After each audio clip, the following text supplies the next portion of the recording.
मंचावर उपस्थित असलेले भारतीय जनता पक्षाचे प्रदेश कार्यकारी अध्यक्ष आमचे नेते सन्मान्य रवींद्र चव्हाण साहेब,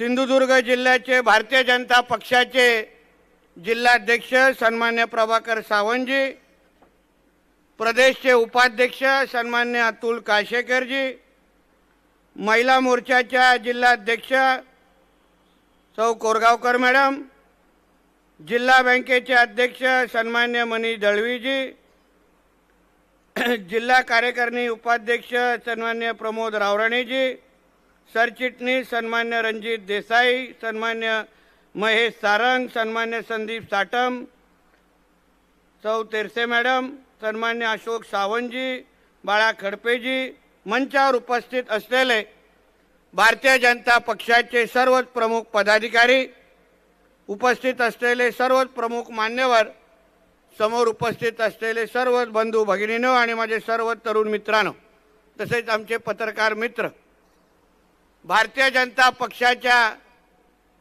ओरस मंडळाच्या मेळाव्याच्या निमित्ताने आज आपण इथे सर्वजण आज इथे उपस्थित आहोत। सर्वात प्रथम मी आमच्या ओरस मंडळाचे आमचे मंडळ अध्यक्ष बाई सावंतजींचा मनापासून अभिनंदन करेन की अतिशय यशस्वी असा मेळावा त्यांनी आयोजित केलेला आहे। चव्हाण साहेब आमचे कार्यकारी अध्यक्ष झाल्यानंतर आज हा पहिलाच भारतीय जनता पक्षाचा एवढा भव्य मेळावा तालुकास्तरीय झालेला आहे।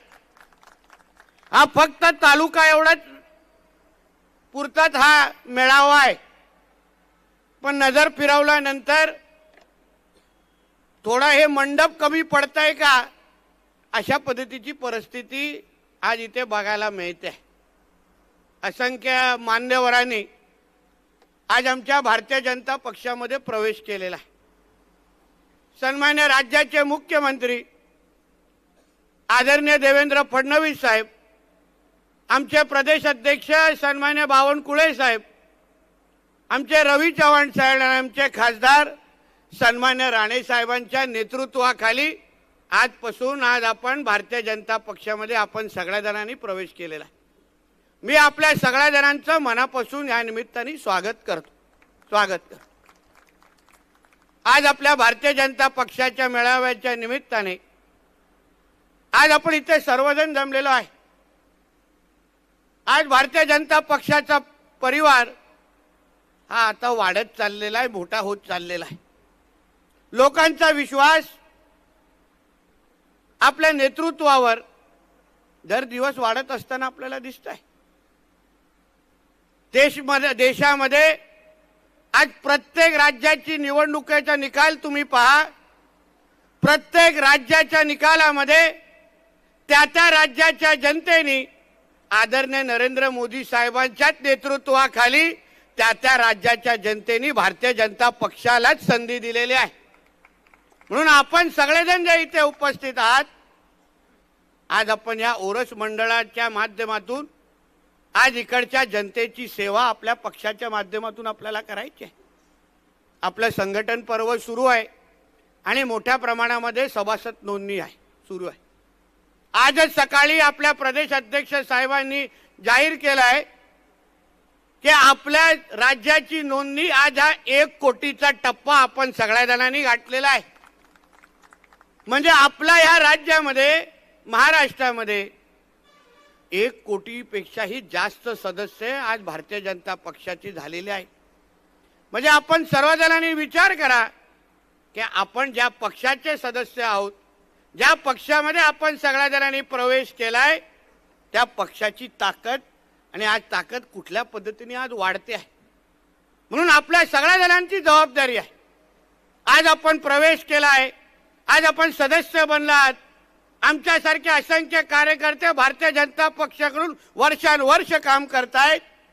आपल्या सगळ्या जणांची एकच जबाबदारी आहे, येणाऱ्या कालावधीमध्ये प्रत्येक निवडणुकीमध्ये भारतीय जनता पक्ष हा एक नंबरचाच पक्ष असला पाहिजे, ही जबाबदारी आपल्या सगळ्या जणांची असली पाहिजे. याच्यामध्ये कुठलीही संभ्रम मनात किंतु परंतु करू नका. तुम्हाला वाटेल की बाबा हा बोलतोय पण आमच्या मनामध्ये संभ्रम आहे, पण तो संभ्रम दूर करण्याचं काम आहे ना तुम्ही आमच्या प्रमुख नेत्यांवर सोडवा. तुम्ही त्याची चिंता करू नका. अमेरिकेत काय चाललंय, रशियात काय चाललंय, हे आपलं काम नाही, हे नेते लोक बघून घेतील. आपण आपलं संघटन मजबूत करण्याचं काम करायचं. नाहीतर नाक्यावर उभं राहून अरे बाबा अमेरिकेचा राष्ट्रपती काय करतोय ही चिंता आपण करायची नसते. आपण आपल्या गावामध्ये बूथवर आपलं संघटन कसं मजबूत राहील, पक्षाने दिलेला प्रत्येक कार्यक्रम हा आपण ताकदीने कसा राबवतोय, हा एवढं काम आपण भारतीय जनता पक्ष म्हणून सोडून द्यायचं. वरच्या पातळीवर काय राजकारण करताय, कोण येतंय, काय येतोय, महायुती म्हणून आपण कसे वागतोय ना, हे आपल्या सगळ्या वरिष्ठ पातळीच्या लोकांवर तुम्ही सोडून द्या. त्याची चिंता तुम्ही बिलकुल करू नका. नाहीतर कधी कधी आपल्याला वाटतं की बाबा आपण काम करत असताना इकडे तिकडे अडथळे येत आहेत. नाही, तुम्हाला भारतीय जनता पक्षाचा कार्यकर्ता म्हणून जबाबदारी आहे ना तुमच्या, तेवढंच काम करायचं, पक्ष वाढवायचं, पुढचे निर्णय आपल्या वरिष्ठांवर सोडून द्यायचे. आपण त्याची चिंता करायची नाही. आणि म्हणून आपल्याला सांगेन, मी विश्वासाने सांगेन, आज मी जिल्ह्याचा पालकमंत्री म्हणून आज माझ्या पक्षाच्या वरिष्ठांनी मला जबाबदारी दिलेली आहे. काही लोक बरे आहेत, प्रभाकर सावंतजी आपल्याकडे प्रवेश केला, नाहीतर काय होत असतं या कारकिर्दीमध्ये काही लोक नावं ठरली होती ते व्यवस्थित कसा कार्यक्रम करायचे ही काही नावं ठरलेली, पण नेमकं आज भव्य असा पक्षप्रवेश झालेला आहे म्हणून कशी चिंता करायला नको.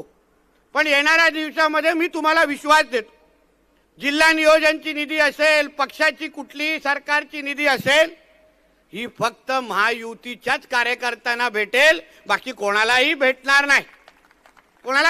नाही. मी माझ्या लोकांना सांगितलेलं आहे, उबाटा आणि महाविकास आघाडीच्या गावांच्या सरपंचांची यादी काढा. जिथे जिथे उबाटा किंवा महाविकास आघाडीचे सरपंच असतील, पदाधिकारी असतील, ती त्या गावामध्ये एकही रुपयाची निधी देणार नाही, एवढं मी तुम्हाला आजच सांगतो. काही देणार नाही. कोणाला गावाचा विकास करायचा असेल इथे येऊन प्रवेश करून जावा, भरघोस कामं होऊन जातील, नाही तर विकास होणार नाही. आपला कार्यक्रम सोपा आणि स्पष्ट असतो, आपण हात जर राखून ठेवत नाही, त्याची चिंता करू नका. म्हणून हे भाषण ऐकून ते उरले सुरले कोण असतील आत्ताच सांगा, चव्हाण साहेबांची वेळ आम्ही घेऊन घेतो, पुढची तारीख बुकिंग करून टाकू. म्हणून आपला कार्यक्रम स्पष्ट आहे. आता 31 मार्च संपून दे, ह्या वर्षाची निधीचा विषय संपलाय. पुढच्या वर्षी याद्या घेऊन बसणार, गावाची नावं घेऊन बसणार. समोर आपल्या महायुतीचा झेंडा दिसला नाही, निधी कट, बोंबलत बसून दे माझ्या नावाने, काही फरक पडत नाही. आपला बॉस वरती खंबीर बसलेला आहे, मला कसली चिंता नाही. आपला कार्यक्रम सरळ स्पष्ट आहे. म्हणून उरले सुरले काय असतील आमच्या नवीन सहकार्यांना सांगेन, जुन्या पक्षातले आपले उरले सुरले असतील त्यांना सांगा, बाबा काय मिळणार नाही, चल आता मी गेलोय ना, तुला पण तुझं भलं करून टाकीन. म्हणून आपल्याला या निमित्ताने सांगेन की ह्या जिल्ह्यामध्ये, सिंधुदुर्ग जिल्ह्यामध्ये चव्हाण साहेबांना मी विनंती करणार आहे, चव्हाण साहेब येणाऱ्या निवडणुका आपण 100% भाजपच्याच दिशेने आपण लढवलं पाहिजे. 100% होऊन जाऊन दे ना, मैत्रीपूर्ण लढू, काय हरकत नाही. तुम्ही वरिष्ठांची चर्चा करा, आम्हाला सांगा, मैत्रीपूर्ण निवडणुका होऊन जाऊन दे, ताकदीने लढू. जे येतील तो पुढे महायुतीच्याच बसणार आहे, दुसरं कोण तिथे बसणार नाही. आम्ही काय बसायला देणार नाही. चुकून काय 2-4 निवडून आले तर नाही, फोडून आम्ही आतमध्ये घेणार, तिथे काय तिथे ठेवणार नाही. आपला कार्यक्रम सरळ स्पष्ट आहे. आता या जिल्ह्यामध्ये महायुती सोडून बाकी अन्य कोणीही जास्त राजकारण करू शकणार नाही, ह्याची काळजी मी निश्चित पद्धतीने घेईन, एवढा विश्वास चव्हाण साहेबांना मी सांगेन. कारण का काय 10 वर्ष विरोधी पक्षामध्ये राहिलेलो आहे, चांगली ट्रेनिंग मिळालेली आहे त्रास देण्याची.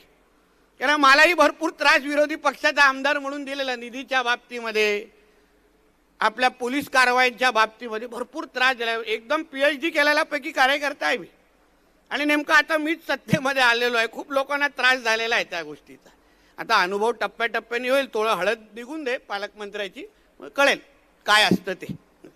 आणि म्हणून आपल्याला या निमित्ताने सांगेन, भारतीय जनता पक्ष हा प्रत्येक तालुक्यामध्ये ताकदीने वाढला पाहिजे, एवढी जबाबदारी आपण सगळ्या जणांनी घ्यावी.